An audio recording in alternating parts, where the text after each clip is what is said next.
À vous, les anciens enfants placés de force. À vous, les victimes de mesures de coercition à des fins d'assistance. Au nom du gouvernement suisse, sincèrement et du fond du cœur, je vous demande pardon pour les souffrances que vous ont été infligées.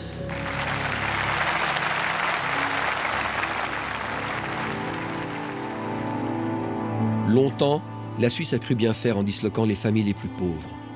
Des dizaines de milliers d'enfants ont ainsi été retirés à leurs parents, puis placés en foyer, dans des fermes ou dans des couvents à travers le pays, comme pour les couper des racines de la pauvreté. Ils ont été logés, nourris, mais privés de l'essentiel. Plus tard, lorsqu'ils se sont rebellés, certains de ces jeunes ont connu l'emprisonnement, sans avoir commis de délit. Un internement administratif en cours jusqu'en 1981. La Confédération a finalement accordé une contribution de solidarité aux victimes encore en vie. Fin 2018, 9000 d'entre elles en avaient fait la demande. Et dans le formulaire officiel, on découvre une rubrique qui surprend l'observateur. Mais de quoi s'agit-il? Pourquoi la Confédération a-t-elle ajouté cette rubrique à la longue liste des outrages déjà connus? Si des personnes ont eu recours à la psychiatrie ou à des traitements médicamenteux, n'est-ce pas qu'ils étaient malades? On sait que l'internement en clinique et les essais de médicaments n'étaient en Suisse longtemps réglés par aucune loi ou règlement dans la plupart des cantons. La porte ouverte à des abus? Aujourd'hui seulement, les langues se délient.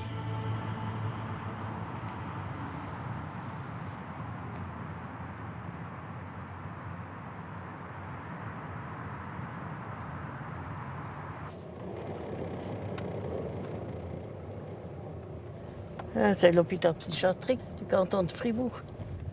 Ils sont là, les maisons rouges. Là, c'était le 5 et là, c'est le 4. 5 et 4. Les tout nouveaux, on les mettait au 5 parce que c'était un peu plus libre. Au 4, c'était vraiment les vrais malades. Et moi, on m'a mis en punition parce que j'ai pris la fuite quand ils m'ont... de punition, ils m'ont foutu avec les vrais malades. Ouais. Mais pourquoi ils le font? Je ne le sais pas. C'est ça que j'aimerais bien comprendre pourquoi. L'histoire de Nelly commence dans la basse ville de Fribourg, dans les années 40. Un quartier pauvre dans ce canton catholique, peu industrialisé. Née de père inconnu, elle est donc ce que l'époque appelle une fille illégitime. Cela suffit à la faire placer sous tutelle, même si elle peut rester vivre chez sa maman, une femme simple, sans formation ni travail, mais une femme aimante. À l'époque, chaque maison abritait plusieurs familles, souvent avec de nombreux enfants. L'un d'eux se souvient de la petite Nelly. Les gens ne peuvent pas imaginer, si on leur raconte l'histoire de Nelly, en disant Nelly, elle a vécu comme bien d'autres dans des caves du quartier de l'Auge. Mais on était tellement nombreux. Il faut imaginer, maintenant on est 600, avant il y en était 3000. Bien sûr, quand il y a des nombreuses familles, il y a un service de la ville qui disait ceux-là sont trop nombreux, c'est mieux qu'on les place. Et c'est pour ça qu'il y en a qui partaient à l'orphelinat. C'est facile de dire celui-là, il va finir voyou, ou bien n'importe quoi. C'est facile. À l'âge de 7 ans, Nelly est finalement retirée à sa mère. Le tuteur préfère placer l'enfant plutôt qu'aider la maman sans ressources. Nelly arrive chez les religieuses de la Sainte Famille à Zonneville, un foyer pour l'amélioration religieuse et morale des jeunes filles. Comme Nelly a du retard scolaire, on ne lui permet pas de suivre les cours. Comme c'était le commencement des écoles, j'ai pensé, je vais jusqu'à Fribourg et puis je suis partie. Je suis partie jusqu'à Fribourg, puis je suis partie directement où il y avait la maison des écoles. Et une dame m'a ouvert, puis Je lui ai dit, je vais venir à l'école. Puis elle me demande après mon nom, je lui ai dit. Elle me dit, ah non, maintenant je sais, toi tu es la fille que le curé a dit que tu es un danger pour les autres élèves. Parce que le curé disait que j'étais un enfant du diable.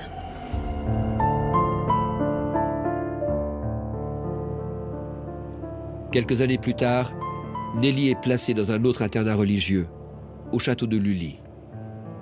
Un espoir pour elle. Et là, j'ai pensé, ouais, maintenant je pourrais sûrement aller à l'école. Mais c'était aussi le contraire. Ils m'ont mis dans une petite chambre, un lit, une table, une chaise, et puis voilà. Et il y a une dame qui est venue et m'a montré comment il fallait broder. Mais il fallait faire vite parce qu'il fallait faire des trousseaux. Et je brodais, des années qui passaient, je brodais. À 15 ans, Nelly est placée dans un internat plus dur encore, à Villars-les-Joncs, aussi tenu par des religieuses. Elle est maintenant une adolescente et il lui arrive de fuguer. À chaque fois, elle se fait ramener à l'internat par la police. Les sœurs lui reprochent de chercher le contact avec les garçons. Parce qu'ils sont que ça dans la tête, mais c'est tout faux. Ça arrive peut-être à d'autres qu'une idée. Et moi, c'était surtout d'être dans un travail et être ma liberté. Je cherchais ma liberté, moi. Être libre. Cette liberté. Mais en guise de liberté, son tuteur lui réserve une surprise. Il lui annonce avoir trouvé une place de travail. Nelly a alors 19 ans. Et bon, j'ai pensé, bon, du travail, c'est bien. Et quand on est arrivé, j'ai vu que c'était Marsan. J'ai dit, mais ça, c'est la maison des fous. Et puis il m'a dit, oui, mais tu verras, ça va te plaire. Alors moi, j'ai toujours cru que j'allais pour travailler, pour faire le ménage, pour aider. Mais quand je suis arrivée là-bas, tout de suite, ils m'ont dit que je dois me déshabiller. Ils m'ont donné une chemise de nuit et me mettre au lit. Mais j'ai dit, mais je ne suis pas malade. Il m'a dit, il faut quand même... J'ai dû me mettre au lit et pendant 15 de jours, ils m'ont donné 3 piqûres par jour. En 1961, 522 patients ont été internés à la clinique psychiatrique de Marsens. Cette année-là, une jeune femme y fait son stage d'infirmière. Elle se souvient. Cet hôpital n'était pas tellement un hôpital tel qu'on peut le concevoir maintenant, mais j'ai envie de dire du gardiennage. Il n'y avait pas de projet de soins. Il fallait éviter que ces patients sortent, ils ne devaient pas partir, ils étaient enfermés. Et quand elles se mettaient à être très fâchées, le moyen qu'on avait, c'était de tout de suite les calmer, on leur faisait des injections. Ce qu'elles détestaient. Parce que forcément, elles étaient droguées par des médicaments. Le directeur médical de l'époque, Maurice Rémy, déplore dans son rapport annuel une augmentation des admissions pour des raisons non médicales.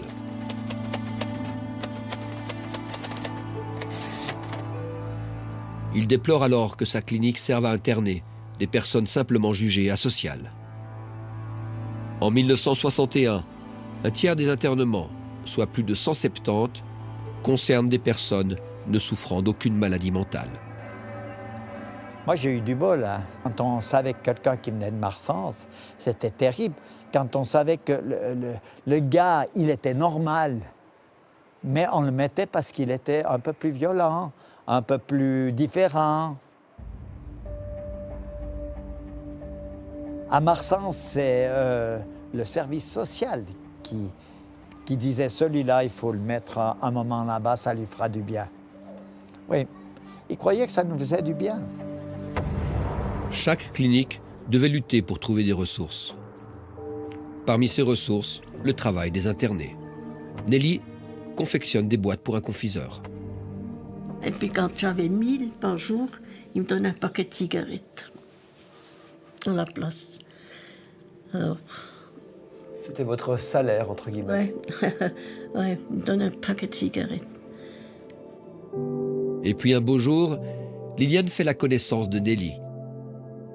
C'est une petite jeune fille qui, parmi toutes ces patientes-là, est là au milieu, assise par terre, qu'on ne peut pas approcher parce que dès qu'on approche, elle nous envoie promener avec des mots... Il y en a une qui vient vers moi puis qui me demande que quand je m'appelle, je lui réponds « va chier ». Elle m'interpelle, je me demande pourquoi elle est là. Je pose la question à une infirmière qui me dit « Oh, mais c'est une grande malade mentale ». Puis elle n'a pas cru que j'étais une grande malade. Pour finir, elle m'a demandé toute autre chose et puis je lui ai répondu. C'était Villars-les-Joncs qui la mettait à Marsens pour la punir. Elle n'était pas la seule. On lui disait qu'elle était folle parce qu'elle piquait des colères. Oui, On n'a rien fait pour rattraper cette petite enfance tellement massacrée, tellement maltraitée, alors qu'elle aurait eu besoin de ça pour se construire.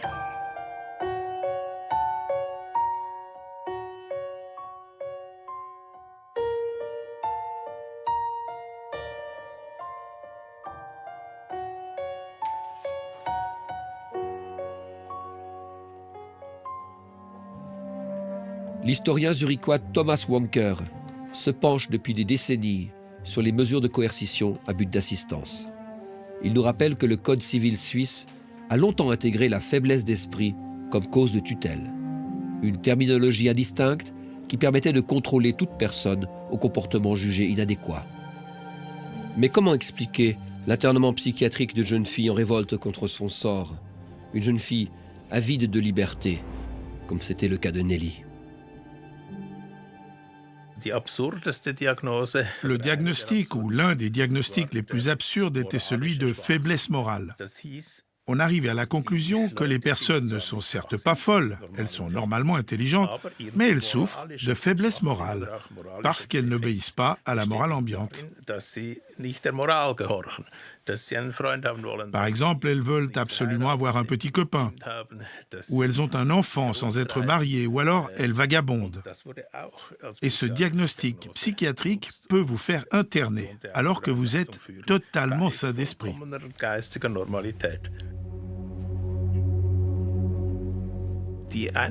Et puis, dans les régions catholiques surtout, l'internement psychiatrique était vu comme une alternative à la stérilisation, puisque hommes et femmes étaient séparés. Avec un bon internement, pas moyen de tomber enceinte. Tu veux me donner le bras ? Nelly et Liliane l'infirmière sont restées amies. On t'avait dit ça ? Oui, j'avais un beau travail, que je m'y plairais. Mais quand j'ai vu que c'était moi, ça, j'ai dit, mais c'est l'hôpital des fous. Aujourd'hui, les deux grands-mères se plongent dans le Marsens de l'époque.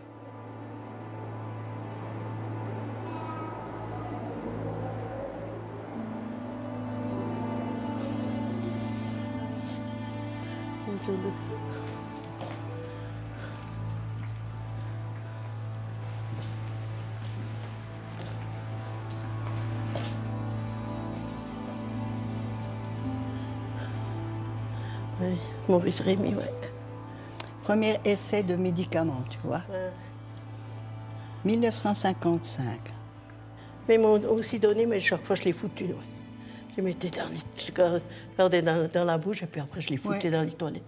Ouais, mais les piqûres, t'étais bien obligée de les supporter. Là, je pouvais rien faire. Eh ben oui. C'est ça. Ils ne nous laissent pas vivre. Au lieu de nous laisser, pourtant je me suis débrouillée. Ça aurait bien pu me laisser, me débrouiller. Ce que j'ai vu dans mes dossiers, c'est que les religions ont dit que j'avais un drôle de comportement. Puis après, dans les papiers, c'est marqué qu'elle est faible d'esprit, mais pas malade mentale. Alors, aucune idée. Après, en 77, c'est nouveau marqué que je suis une grande malade mentale. Alors, aucune idée ce que ces gens veulent. Je ne sais pas trop. On essaie de nous faire incapables de tout, quoi. Attends. Oups.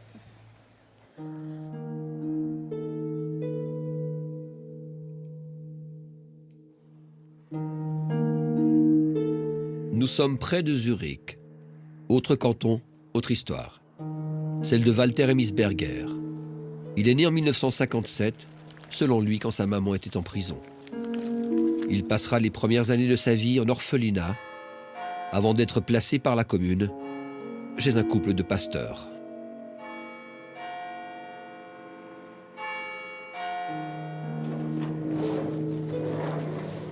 Il a monté une exposition itinérante, histoire de présenter notamment dans les écoles ce que la Suisse a pu faire au nom de l'assistance envers les plus démunis.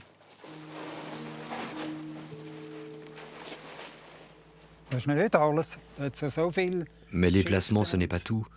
Et il y a d'autres choses moins connues qui se sont passées. Par exemple, les essais de médicaments. Il y a encore des choses à découvrir. Lui aussi a eu affaire au monde de la psychiatrie, dès l'âge de 10 ans. Je me souviens qu'on m'a emmené souvent à la clinique psychiatrique, à Münsterlingen, où on me faisait passer des examens. Il y avait différents bâtiments.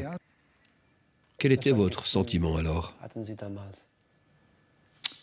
Cela me faisait peur. C'était pénible. Münsterlingen est un peu le Marsens de la Suisse orientale. Un hôpital psychiatrique que de nombreux marginaux de toute une région connaissent de près ou de loin. Le couple de pasteurs y emmène parfois le jeune garçon.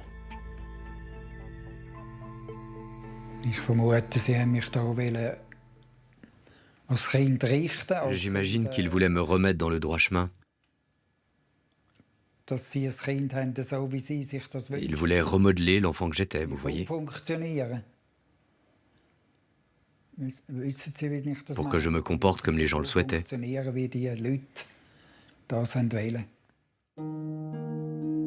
Dans un rapport médical, le psychiatre de l'époque cite le pasteur venu le consulter.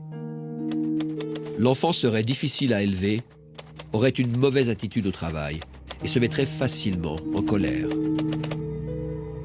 Le médecin conclut un trouble dépressif et prescrit, entre autres, la molécule G35-259 de Ciba-Geigy. De toute évidence, un médicament à l'essai. Nous avons écrit à Novartis, repreneur de Ciba-Geigy. Ils nous ont répondu. Cette substance active a été testée entre 1960 et 1970.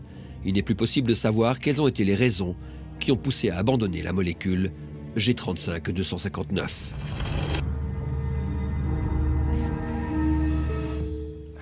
Vous saviez que vous étiez objet de tests médicamenteux? Non, à l'époque, je n'en savais rien.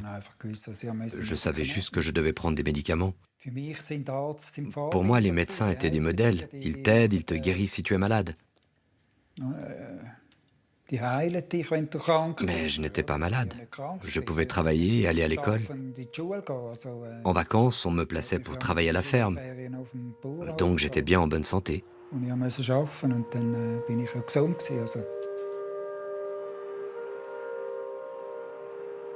En Suisse, plusieurs commissions d'historiens étudient actuellement les premiers essais de médicaments en milieu psychiatrique. Des essais qui conduiront, dès les années 50, au développement progressif des premiers antidépresseurs et autres neuroleptiques, médicaments qui prendront peu à peu le relais de la camisole de force ou d'autres thérapies de choc. 4 cantons romans ont mandaté un historien de la médecine, Vincent Barras. Il a pour mission de fouiller les dossiers des hôpitaux psychiatriques et, si possible, ceux des groupes pharmaceutiques, pour éclairer ce pan méconnu de l'histoire suisse. Notre recherche devra mettre en lumière à partir de quand et comment se sont mis en place quelles régulations. Sachant par ailleurs que les années 50 sont l'époque où sont inventés dans une sorte d'espoir, d'optimisme thérapeutique assez incroyable à nos yeux d'aujourd'hui. On découvre des molécules qui guérissent de la folie. Tout ça entre guillemets, en tout cas c'est l'impression qu'on a.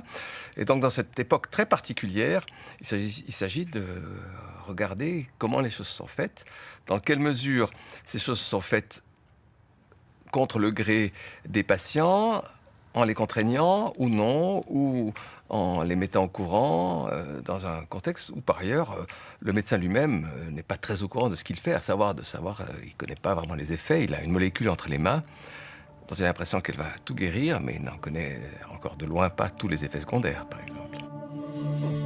Les pharmas ont bien sûr toujours procédé à des essais de médicaments avant de les lancer sur le marché. Mais il s'agit maintenant de déterminer si une population pauvre, placée sous tutelle, a été ciblée pour de tels essais? Ce sont parmi d'autres les questions auxquelles les historiens vont maintenant tenter de répondre.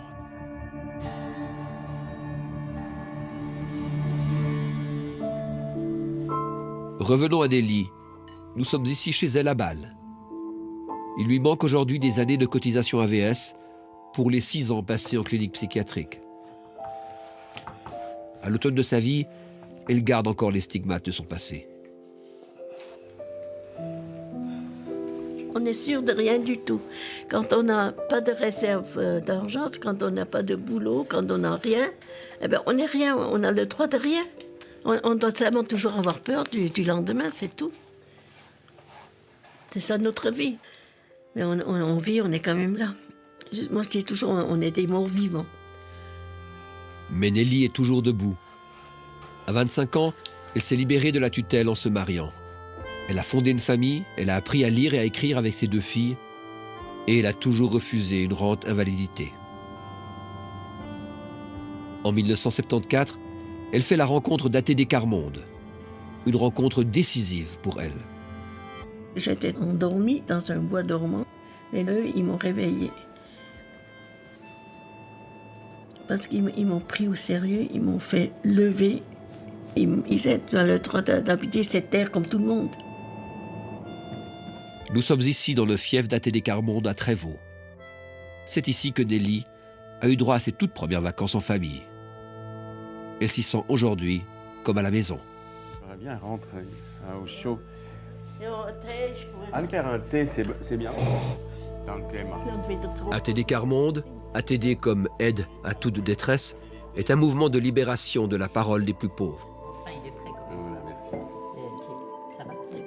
Eugène Brandt se souvient de sa première rencontre avec Nelly dans une cité d'urgence à Bâle.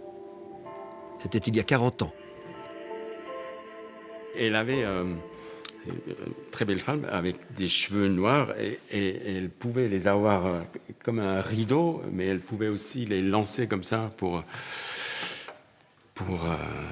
nous plonger dans une histoire de notre pays qui est justement où on a tiré un rideau sur la vraie histoire des gens pour y peindre des monstres et des mensonges et des non-vérités.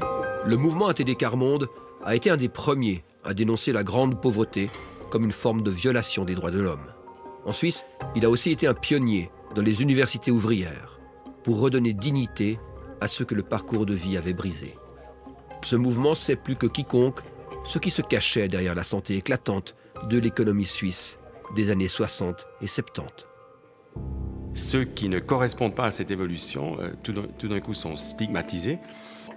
Il y a eu des congrès où des psychiatres ont affirmé que la pauvreté est une maladie. Et donc, il faut la traiter de cette sorte-là. Donc, la psychiatrisation de la pauvreté dans un pays comme la Suisse ne peut se comprendre que dans une histoire. Si finalement la Suisse a corrigé ses mesures de coercition envers les plus pauvres, fin des années 70, c'est pour se conformer à la Convention européenne des droits de l'homme. Aujourd'hui, la Suisse fait face à son passé. Quand même, je ne connais pas un pays qui a été aussi loin à ce niveau-là, non seulement de demander des excuses, mais de créer un fonds de solidarité et d'entamer une recherche maintenant en disant mais qu'est-ce qui a pu se passer dans un pays qui se dit démocratique pour en arriver à pareille violence institutionnelle et sociétale. Donc on est à un moment absolument historique clé.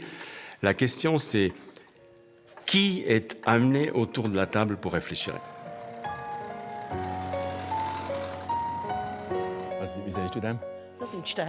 J'aimerais que les autres, ils commencent aussi à parler de leur propre vie.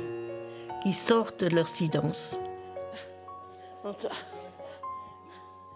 Avec les volontaires de ce mouvement, j'ai eu la chance de prendre un merveilleux chemin. Je suis heureuse que ces personnes ayant remarqué que je pouvais encore être utile à quelque chose, qu'elles ne continuent à me faire confiance et m'impliquent dans les responsabilités. Ainsi, je me sens un être humain à part entière. C'est peut-être un peu tard, mais je me dis que mieux vaut tard que jamais.